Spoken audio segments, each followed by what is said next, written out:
Sahabat-sahabat dan saudara-saudariku, serta jemaat yang diberkati dan yang dikasihi oleh Tuhan Yesus Kristus, kita bersyukur kita memiliki Tuhan Yesus Kristus yang telah memberi dirinya menjadi korban, menyerahkan nyawanya di kayu salib, karena saudara dan saya sungguh amat berharga bagi Dia dan bagi Allah, sehingga kita harus diganti oleh Kristus.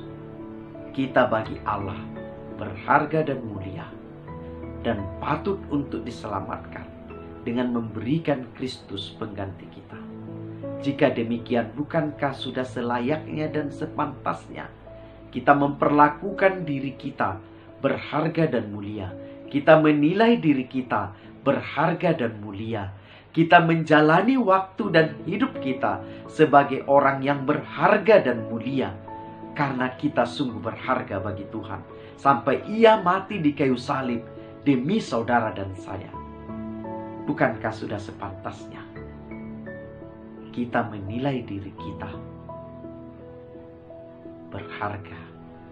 Maka saudara-saudari, jangan rendahkan nilai dirimu, tetapi berbanggalah karena kita dipilih untuk diselamatkan oleh Yesus Kristus.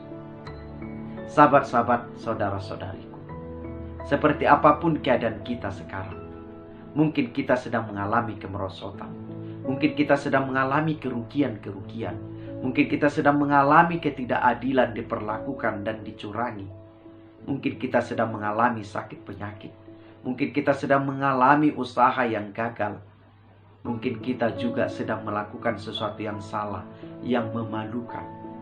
Tetapi saudara diajak Tuhan untuk menilai diri kita berharga bagi Tuhan, sehingga kita tetap berpengharapan. Mengapa berharga bagi Tuhan? Karena Allah dan Yesus Kristus punya harapan kepada saudara dan saya. Maka mari kita juga punya harapan bersama Allah, agar hidup kita lihat berharga dan mulia. Hidup kita bukan apa yang ada sekarang, bahkan melampaui yang sekarang. Tuhan tahu menyediakannya. Saudara-saudari yang diberkati Tuhan, Tuhan telah mengantarkan kita hari ini memasuki hari Rabu. Berarti Tuhan punya rancangan dan rencana indah untuk saudara dan saya.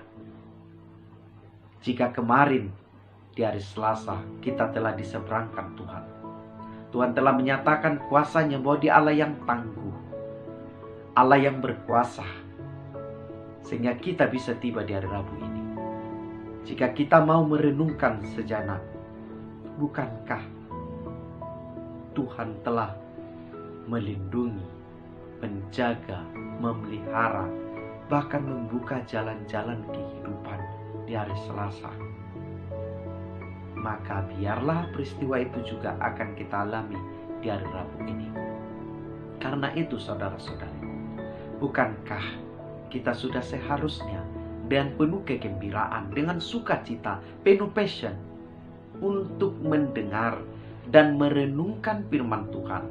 Kita penuh semangat menyumbangkan waktu untuk memenuhi hati kita dengan kuasa firman Tuhan. Bukankah setelah kita menerima Yesus Kristus sebagai juru selamat, setelah kita menerima kuasa Roh Kudus, setelah kita meyakini bahwa kehidupan kita inilah adalah kehidupan yang diberikan oleh Allah, bukankah sekarang kita memiliki kesenangan baru, kesukaan baru? Kesukaan baru orang beriman adalah mendengarkan dan memelihara firman Tuhan. Sahabat-sahabat, untuk itu mari kita bersama-sama mendengarkan dan merenungkan firman Tuhan, yaitu dari Mazmur 92 ayat 6. Demikian firman-Nya. Betapa besarnya pekerjaan-pekerjaan-Mu ya Tuhan, dan sangat dalamnya rancangan-rancangan-Mu.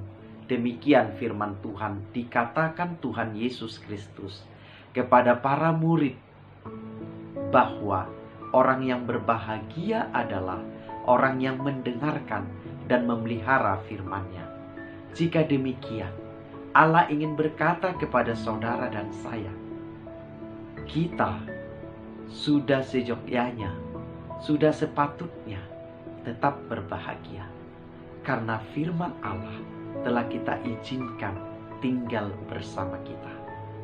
Saudara-saudari, sebagai orang yang berbahagia, marilah kita pahami firman Tuhan ini, bahwa pemazmur menyanyikan mazmur ini di dalam peribadatan. Ketika mereka merayakan Sabat, Mazmur 92 adalah bagian nyanyian yang senang mereka nyanyikan, karena mereka sungguh takjub, mereka sungguh kagum, mereka sungguh terheran-heran kesetiaan Allah kepada mereka, kasih Allah kepada mereka, dan kuasa Allah di dalam sejarah kehidupan bangsa itu.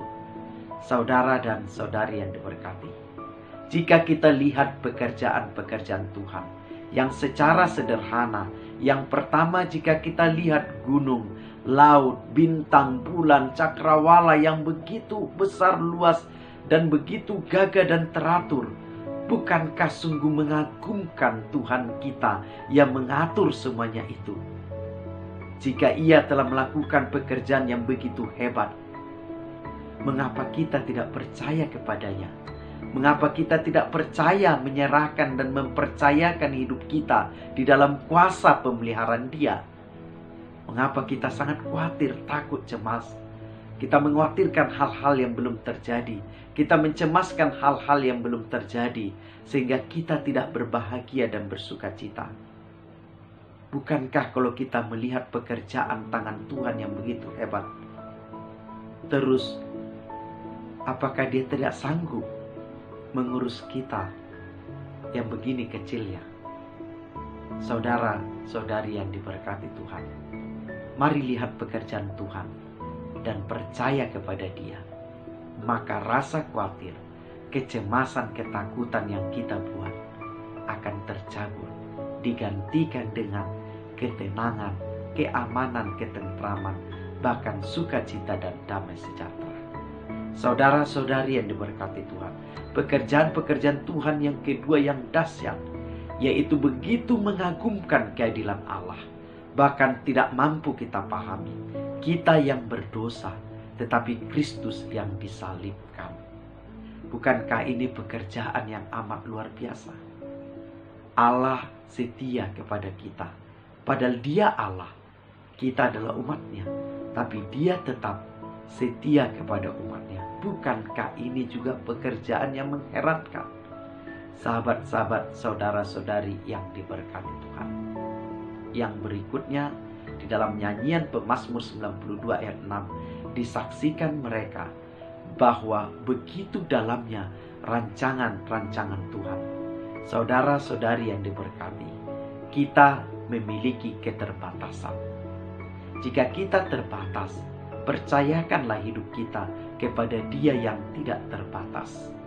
Jika kita terbatas, maka kita tidak mampu memahami seluruh kehidupan. Memang kita sering diberikan Tuhan sedikit pengetahuan, sehingga kita mengerti beberapa hal. Tetapi sering orang terjebak, merasa mengerti semua hal, padahal Tuhan hanya membukakan sedikit bagi kita. Sahabat, saudara-saudari yang diberkati, dengan keterbatasan-keterbatasan kita memahami rancangan Tuhan, di situ adalah ruang tempat kita merendahkan hati, mengaku Tuhan yang tidak terbataslah yang menuntut memelihara hidup kita. Saudara-saudari yang diberkati, hal ini juga dikatakan di dalam Yesaya 55 ayat 8 sampai ayat 9. Demikian firman-Nya. Sebab rancanganku bukanlah rancanganmu, dan jalanmu bukanlah jalanku, demikian firman Tuhan. Seperti tingginya langit dari bumi, demikianlah tingginya jalanku dari jalanmu, dan rancanganku dari rancanganmu. Jika demikian, saudara-saudariku, bukankah yang kita butuhkan hanya percaya, berserah dan bersyukur, agar kita dibawa terus ke dalam rancangan Tuhan. Kadang rancangan Tuhan itu berkelok-kelok, berbelok-belok, naik turun, Tapi yang jelas, Dia ada bersama kita jika kita berserah, bersyukur dan percaya kepadanya. Saudara-saudari yang diberkati, jika demikian, jangan batasi masa depan kita. Jangan batasi pengharapan kita. Terlebih jangan batasi Allah bekerja untuk mendatangkan kebaikan dengan caranya yang ajaib, dengan pekerjaan tangannya yang kita tidak mengerti, tapi kita percaya Allah sanggup memberikan yang kita perlukan. Mari tetap semangat, mari tetap bersukacita, mari tetap berbahagia. Terlebih kita tetap bergembira di dalam mengikuti Tuhan. Mari kita berdoa. Ya Allah Bapa, di dalam Yesus Kristus Tuhan kami dan di dalam Roh Kudus, sungguh Tuhan, kami terkagum-kagum akan kuasa kasih dan kemurahan hati-Mu. Kami terkagum atas pekerjaan, kuasa dan cinta kasih-Mu yang tak terukur. Bapa, di dalam keterbatasan kami memohonkan kepadamu, taruhkanlah roh sukacita, roh kegembiraan, roh bersyukur dan berserah kepada kami, sehingga kami di dalam segala keadaan, kami tetap melihat cahaya Tuhan ada di depan kami, menuntun dan memberkati kami. Tuhan, jadilah kehendak-Mu di dalam diri kami.